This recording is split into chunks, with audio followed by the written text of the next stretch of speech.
Excuse me, sir. Is it your yacht? Yeah. Is it possible to have 1 minute of your time? Yes. Sur une année, quelle a été la plus grosse somme d'argent que vous avez générée? 1 million, 1,5 million. Quasiment 7 millions pendant le Covid. 22 millions d'euros de chiffre d'affaires. Et 100 millions d'euros de chiffre d'affaires. 100 millions d'euros de chiffre d'affaires. Vous voulez faire un petit tour avant de partir? Sur le bateau? Idée, ouais. Salut, c'est Loïc, bienvenue dans cette toute nouvelle vidéo YouTube où j'ai le plaisir de vous retrouver les amis. Aujourd'hui, où est-ce qu'on est? On est à Dubai Marina, ok les gars? On va aller voir les multimillionnaires qui se dandinent dans la ville pour leur demander comment êtes-vous devenus riches, comment atteindre un tel niveau de richesse les gars. Ça m'intéresse, ça vous intéresse. On est parti les gars, let's go.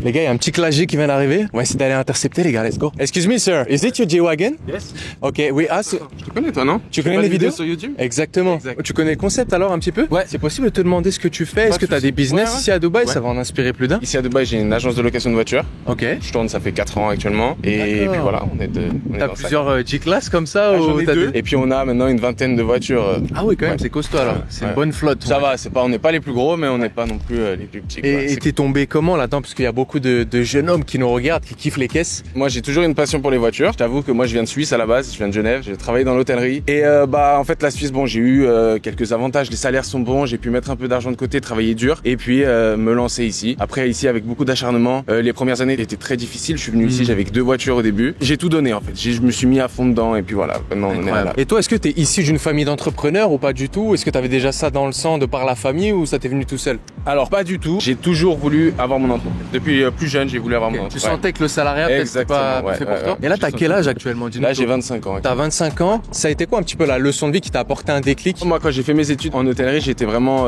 passionné. Voilà, tu vois, je kiffais de ouf ce que je faisais. Mais dès que je suis entré dans le salariat, j'avais un patron qui me criait dessus, j'avais un chef qui me criait dessus. Ouais, Je suis pas quelqu'un de faible entre guillemets, mais j'aime pas qu'on me parle mal. Et donc vraiment, je me sentais oppressé dans cet endroit. Tu vois, j'étais obligé de quitter et d'aller faire mon propre truc. Est-ce qu'on peut savoir sur une année quelle a été la plus grosse somme d'argent que t'es générée par rapport à ce business-là? Je suis à peu près aux alentours de 1 million, 1,5 million.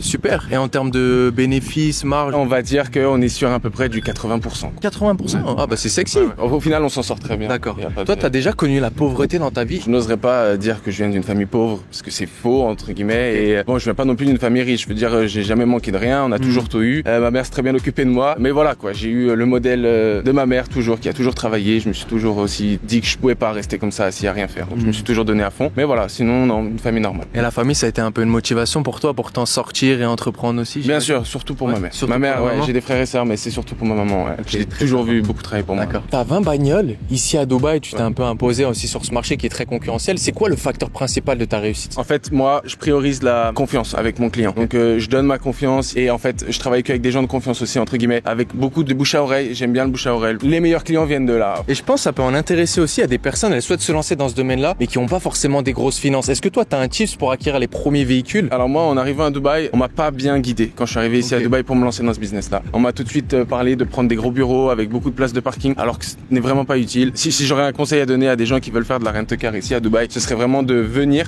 et de pas voir forcément très gros au début. On peut commencer avec petit. Après, tout est sur la base de ta communication avec tes clients et gérer tes réseaux correctement. Ok, super. Qu'est-ce que tu dirais à un jeune de 18 ans qui nous regarde? Il faut se donner les capacités pour réussir. Et il faut pas simplement rêver, il faut tout faire pour que ses rêves deviennent réalité entre guillemets. Et tout donner et croire en ses rêves surtout. Et dans la finalité, maintenant, qu'est-ce qui te stimule? Je donne pas vraiment trop d'importance à l'argent entre guillemets, voilà. Bon, c'est sûr que l'argent il est là, on en profite, on le dépense, mais ce que je veux dire c'est que je trouve que c'est pas le principal. Vraiment c'est le relationnel avec les humains et l'honnêteté là. Super, C'est bah ce qui est le écoute, plus important. je peux prendre ton contact comme Ouais, ça, pas peut-être de si j'ai souci. besoin de louer une Ça voiture marche ici. Ok, pas de problème. Ok, je te laisse noter. Et ton prénom? Mon prénom c'est Omid. Ok, Ouais. bon, bah, si j'ai besoin de louer un petit jet, n'hésitez pas à t'appeler. marche, Bah ok. écoute, super profil Ça en marche. tout cas, on t'embête pas Merci plus, passe beaucoup. une bonne journée. Ok, ça Ciao, marche. ciao, à plus. Bah écoutez-moi bien dans notre petit loup bar. Là, on est descendu sur le port, il y a des yachts d'exception, regardez. Il y a un premier petit bateau Lamborghini. Les gars, je sais pas combien ça coûte, dites-moi en commentaire, mais ça a l'air juste incroyable ici. On va aller voir si on va aller choper un propriétaire, let's go les gars. Les gars, c'est incroyable, venez avec moi. Il y a l'air d'avoir un mec en costume, les gars, je pense qu'il y a un petit propriétaire des familles, let's go. Excuse me sir, is it your yacht? Yeah. Okay, I'm a French YouTuber,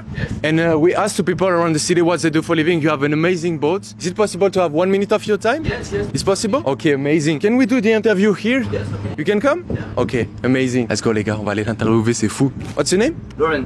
Lawrence. Okay, you French? Yes, yes, we can speak French. Vous parlez français? Yes, ouais, bien sûr. Incroyable les les amis, ok. Est-ce que c'est possible de vous demander ce que vous faites dans la vie? Moi, je travaille dans les métaux précieux, achat et revente. Donc, j'ai une société qui est en France, aux États-Unis, en Angleterre et bientôt ici aussi. Incroyable. Ça fait combien de temps que vous faites ça? Dites-nous tout. Ça fait un peu plus de 10 ans. Et comment vous êtes tombé dans le secteur un petit peu de l'entrepreneuriat? C'est par hasard, moi, à la base, j'étais veilleur de nuit dans un hôtel. Donc, je gagnais 1000 € par mois. J'ai vu un reportage à la télé qui m'a donné envie de me lancer. Et après, je me suis lancé, mais sans ambition au début. Et puis, ça a bien avancé. Incroyable. Est-ce qu'on peut savoir sur une année quelle a été la plus grosse somme d'argent que vous ayez générée? L'année dernière, le groupe, on a fait 100 millions d'euros de chiffre d'affaires. 100 millions d'euros de chiffre d'affaires? Incroyable, les gars. Et quel a été un petit peu le facteur principal de votre réussite? Franchement, je pense que le truc principal, c'est vraiment de pas réfléchir longtemps pour faire quelque chose. Et surtout, vite changer d'avis. Faut pas être soucieux du regard des gens qui vont dire, ah, ils changent vite d'avis, ils changent tout le temps de stratégie, etc. Faut vite s'adapter. Ton business, il marche pas tout de suite. Faut vite changer de cap et pas avoir peur de changer, quoi. Incroyable. Est-ce que les études, ça vous a servi à en être là aujourd'hui ou pas du tout? Non, j'ai pas fait d'études, mais par contre, je conseillerais pas de pas en faire. Je pense qu'il y a plus de gens qui réussissent avec des études, ça donne une structure quand même. Moi, j'ai eu de la chance, mais c'est quand même un ticket de loto pour réussir sans études, c'est quand même pas évident. Est-ce qu'il y a une leçon de vie qui vous a marqué, qui a fait la personne que vous êtes aujourd'hui? Quelque chose peut-être un peu plus personnel? Même si on est déçu, il faut continuer à faire confiance.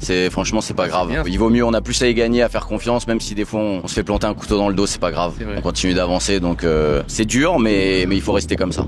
L'un des trucs les plus importants que j'ai en tête, c'est que le temps passe vite. Comme tous les gens qui veulent faire des choses, voilà, je suis pressé d'avancer, je sais qu'il y aura une fin un jour. Donc non, juste il faut tenter, puis on risque pas sa santé, c'est que du business, faut s'amuser. Donc c'est clair. Donc c'est vrai, s'amuser c'est important aussi dans le business.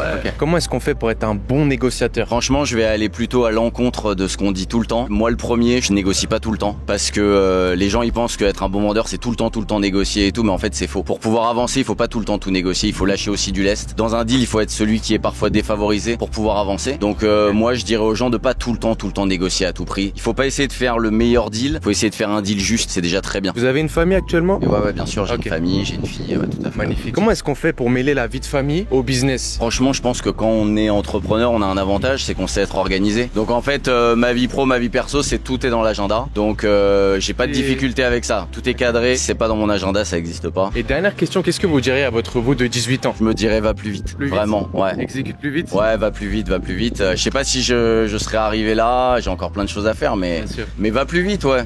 Va plus vite, n'aie pas peur de tomber, voilà. Avance vite. Trop bien. Vous m'avez fait une masterclass, ça m'a fait grave kiffer. C'est possible de prendre votre contact pour rester un petit peu connecté? J'aime bien prendre les contacts. Ouais, avec plaisir, je peux te donner mon Insta. Ouais, je vous laisse noter. Voilà. Ok, magnifique, ça m'a fait plaisir. Merci pour le temps, en tout cas, c'était vraiment cool. Vous voulez faire un petit tour avant de partir? Sur le bateau? Ah ouais, carrément, c'est possible. Je vais pas vous déranger. Hein. Non, bien sûr. Ah ouais, ça peut être trop cool pour la commune. Je veux bien voir alors, let's go. Les gars, incroyable. C'est la première fois que je monte sur un bateau comme ça. Ah ouais, c'est très beau. Wow.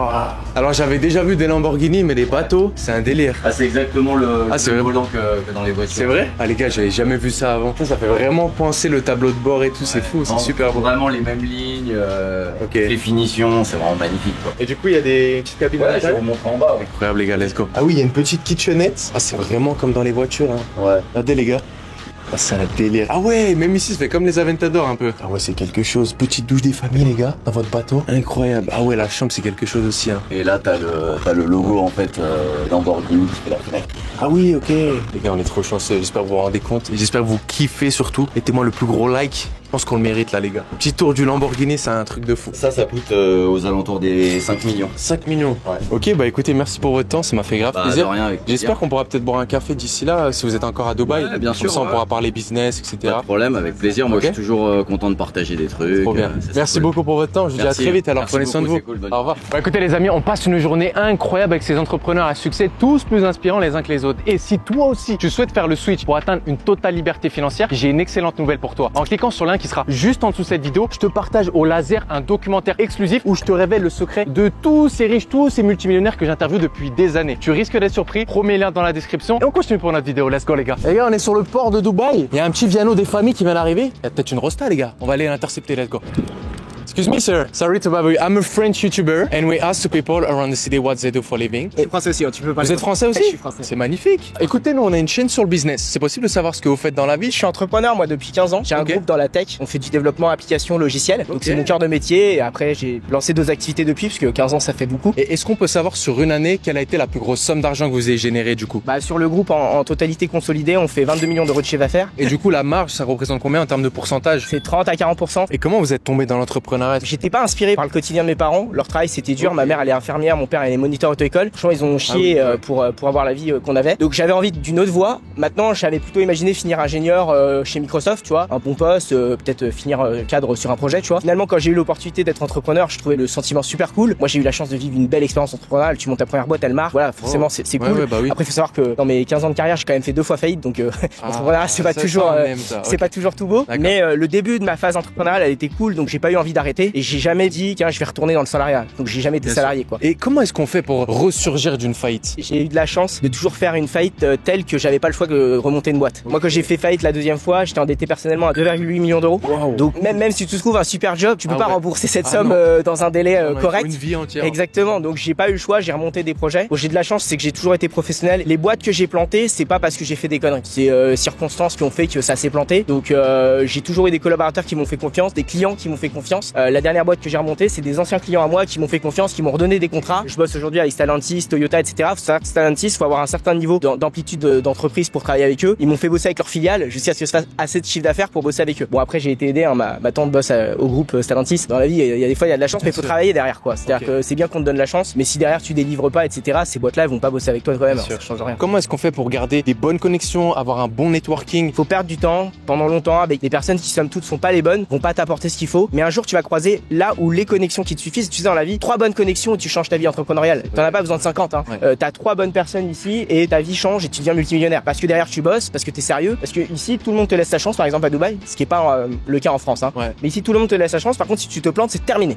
Personne qui va raccrocher. Vous avez combien de salariés actuellement, de personnes qui travaillent pour vous du coup? Dans le groupe on a 300 collaborateurs. 300 dans collaborateurs. 7 pays. Incroyable. Et vous arrivez à avoir une vie de famille avec tous ces business. Quelle est votre situation un peu plus personnelle? On aimerait savoir. Moi je pense que c'est important ça pour les jeunes entrepreneurs qui t'écoutent, c'est que quand tu montes un projet d'entreprise, tu dois tout de suite avoir ton projet de vie qui est inséré dans le projet d'entreprise. Parce que si tu fais pas ça, en fait tu t'enfermes dans ton business. Moi j'ai toujours eu la vision famille, j'ai rencontré ma femme il y a plus de 10 ans, on avait un projet perso, les enfants etc. On s'est donné des deadlines, je lui avais dit tu me donnes 5 ans, on est autonome financièrement, tu me donnes 10 ans, je suis autonome tout court. Et en fait j'ai construit mon entreprise pour être libre. J'ai des associés, j'ai des cadres, des gens qui gèrent les collaborateurs et moi ça me demande pas tout mon temps. Moi aujourd'hui mon métier dans le groupe c'est de donner la vision du groupe et d'aller chercher les plus grands partnerships. C'est ça mon travail, c'est pas de déléguer l'opérationnel quotidien. Et comment est-ce qu'on fait justement pour passer d'un business de 7 chiffres à 8 chiffres? Quand tu veux faire donc 6 chiffres, donc on va dire le million d'euros de chiffre d'affaires, c'est une question de méthodologie. Je pense que même tout seul tu les fais, c'est du travail, voilà, tu transpires un peu mais tu les fais. À partir du moment où tu veux faire de 1 à 10 millions d'euros de chiffre d'affaires, tu dois structurer des équipes avec des livrables de qualité, c'est-à-dire que tu dois garder le standing de ton entreprise, mais c'est plus toi qui délivre le savoir-faire. Et si tu arrives à passer cette step, bah après c'est de la croissance humaine quoi. En général, ton chiffre d'affaires grossit avec le nombre de collaborateurs, mais aujourd'hui tu peux monter une belle petite équipe. Là, on est 300, c'est beaucoup. Moi même je connais pas les dernières personnes qui sont rentrées dans le groupe, tu vois. Mais même passer de 0 à 10 équipiers, tu vois, tu peux faire déjà des très très beaux chiffres. Incroyable, vous êtes super inspirant. Et quel a été le meilleur conseil qu'on vous a donné durant votre jeunesse? Ne donne jamais des parts à quelqu'un que tu peux payer. Ne donne jamais des parts à quelqu'un que tu peux payer. Si tu donnes des parts à quelqu'un, c'est quelqu'un qui apporte un savoir-faire, un réseau, quelque chose que tu ne peux pas payer. Et là, tu lui octroies des parts parce qu'il va faire grandir ton groupe. Si quelqu'un peut être payé, tu le payes. Tu le payes bien s'il faut, mais tu le payes. Ouais. Ok. Qu'est-ce que vous diriez à un jeune homme qui nous regarde, qui souhaite se lancer dans l'entrepreneuriat? Écoute, moi je l'invite à expérimenter. Souvent les gens pensent que la première idée ça va être la bonne. Moi, mes premières idées c'était pas les bonnes. Hein. J'en ai essayé plein et un jour j'ai trouvé la bonne. Après, il faut un peu de résilience. Moi, je vois les gens ils abandonnent trop vite. Mais quand t'as 18 ans, il y a rien de mieux que l'entrepreneuriat pour s'émanciper financièrement. Il y a rien de mieux. Même si ça te prend 10 ans, c'est-à-dire quoi? À 28 ans t'es libre. Bah le salarié ne t'apportera pas ça. Être consultant ne t'apportera pas ça. Donc ça s'arrête là en fait. Et si t'as 18 ans et que t'es un peu malin, non seulement tu construis ta boîte, à côté de ça t'épargnes, c'est hyper important. Faut épargner le plus tôt possible. Et à côté de ça t'investis. Même si au début t'investis 100 balles, investir à 18 ans, c'est être quoi qu'il arrive multimillionnaire à 40 ans. Quoi qu'il arrive, c'est des maths. C'est tu prends les intérêts composés du SP500, tu commences à 18 ans, à 40 ans, t'as déjà 1 million en cash sur la bourse. Magnifique. C'est possible de prendre votre contact pour rester en relation? Je te donne ça. Ouais. T'as WhatsApp. WhatsApp, très bien. Allez, Ouais. nickel. Ok, super. Et votre prénom du coup? Kevin. Magnifique Kevin. Vous avez un super profil. On vous embête pas plus. À bientôt. En tout cas, prenez soin de vous. Ciao. Les amis, j'ai une très belle connaissance à vous présenter. Je pense que vous allez être choc bar. Vous êtes pas prêts? Venez avec moi. Hello, comment tu vas? Ça me fait très plaisir de te revoir. On était déjà passé sur la chaîne. Je te fais la bise. Ouais. Alors écoute, on est venu en bas de chez toi. Ouais. Ok, moi je voulais vraiment te présenter à la communauté parce que tu as un profil incroyable. Est-ce que tu peux rapidement te présenter, nous dire quels sont tes business? Bon bah bonjour à tous, je suis Sokona, j'ai 35 ans, je suis maman de 2 enfants. J'habite à Dubaï depuis bientôt 6 ans. Je suis la fondatrice de la marque SoCup et également depuis 2 ans, j'accompagne aussi les femmes à lancer leur marque. Incroyable. Et comment t'es tombé du coup dans l'entrepreneuriat? Moi mon père était ouvrier, donc il faisait les 3-8, autant te dire qu'il n'était pas du tout dans l'entrepreneuriat, et ma maman faisait des ménages. Donc vraiment très très loin de l'entrepreneuriat. J'étais assistante sociale, conseillère en économie sociale et familiale. J'ai toujours aimé en fait fait accompagner les gens, aider les gens. Sauf que la réalité du travail fait que j'étais vraiment au bord du burn-out, c'était hyper difficile. J'avais en fait cette soif de liberté. Et le réel déclic que j'ai eu, c'est quand j'ai accouché de ma fille, j'ai appris son handicap à la naissance. Et là, je me suis dit, waouh, Sokona, va falloir que tu t'en sortes. Parce qu'avec ton misérable salaire d'assistante sociale, je crois que je gagnais 1700. J'avais pas m'en sortir et je sais qu'en France, l'inclusion, c'est pas trop ça. Donc, il fallait vraiment que je puisse lui offrir tout ce qu'elle veut pour qu'elle manque de rien. Et ça m'a motivée à me bouger. Sokona, tu sais que j'aime beaucoup parler d'argent sur ma chaîne.